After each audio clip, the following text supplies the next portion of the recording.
Hello, this is Larry from LRS Foods. I wanted to make a brief video to give you some helpful hints on how you can better take care of your frozen food and also simplify the ways that you feed it during the day. We use a USDA certified 4 mil thick poly food grade bag. This is a very strong bag. During shipment it holds up really well getting to the fish store from our location and hopefully to your home. However, some folks have experienced difficulty opening the Ziploc flap. It is very strong, and initially sometimes to break the seal it can be difficult.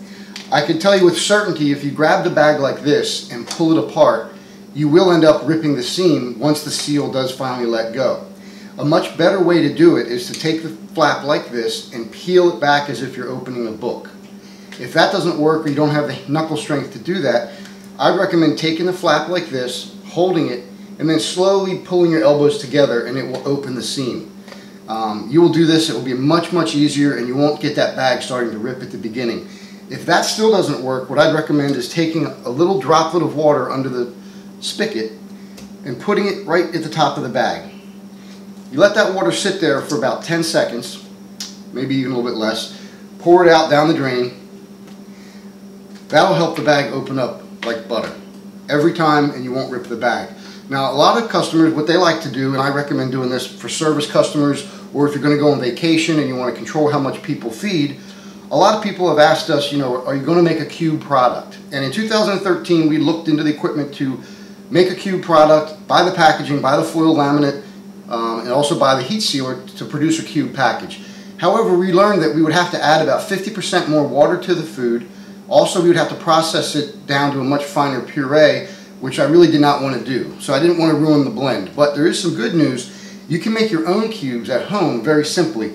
If you have a cutting board such as this, get yourself a sharp knife or razor blade. If you cut the package down 2 sides, peel it back like this, cut it down the other side,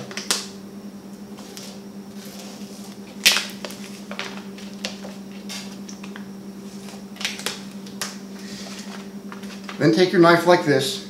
You can simply press on the food, go through the entire pack, and you can make cubes any size you want. If you do this while the food is still frozen, it's not a problem.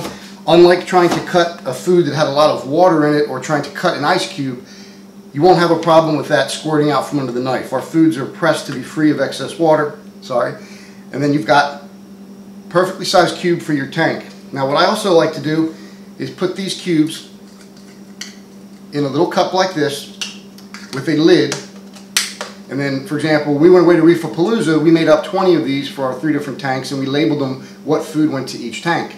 You can pick up these little containers at any restaurant supply store or on Amazon, eBay for about $5 for 250 of them. You can use them over and over, rinse them out and clean them. They'll probably last you a lifetime, but it makes it a lot easier to portion out your food.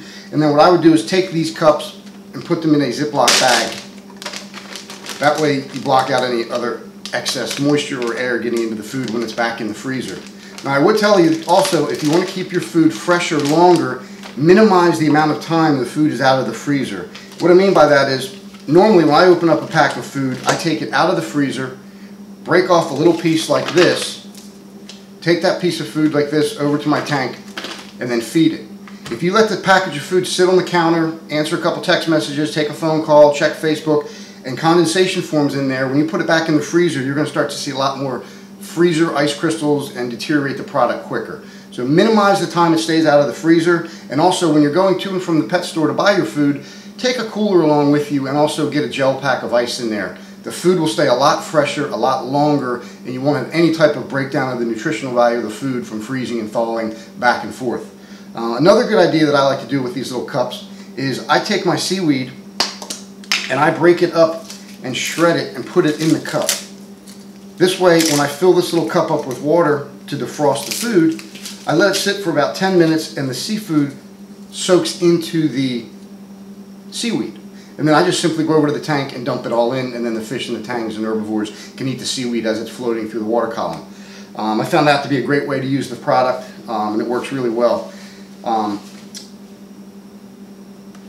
In addition to the food and the cups. A lot of people ask me sometimes, you know, I've got fish that are, you know, 2-inch clownfish to 6-inch herbivores or rabbitfish or tangs.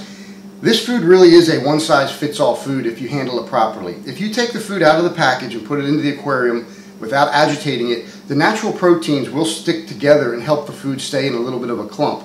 If you have a lot of smaller fish or you want to broadcast your corals, take the piece of food, put it in a little Dixie cup or a little Solo cup, put an inch or two of tank water in there, scramble it like an egg, and the more you scramble it, of course, the more it will break up.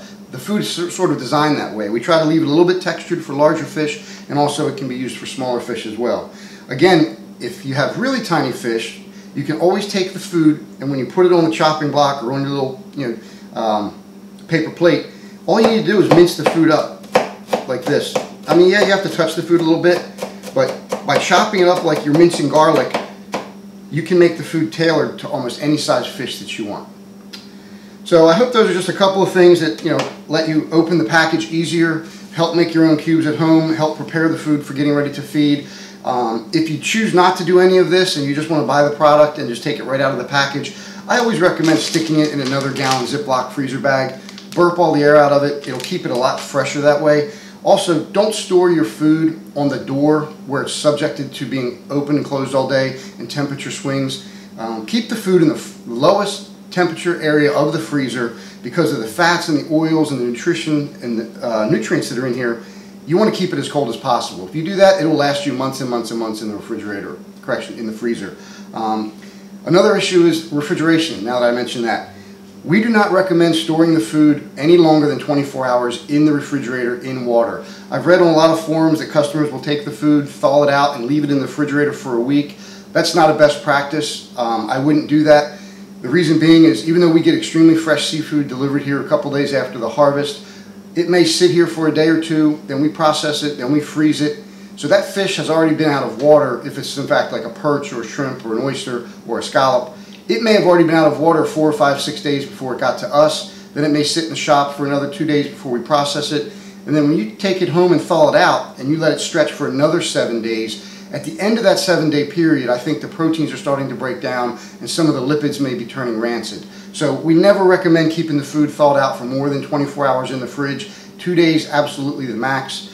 So thanks for following along. This is the first little helpful hint video we did. So we're going to keep doing these with other topics that come up in the future. So be sure and check out lrsfoods.com for more frequently asked questions on that page as well. Thanks.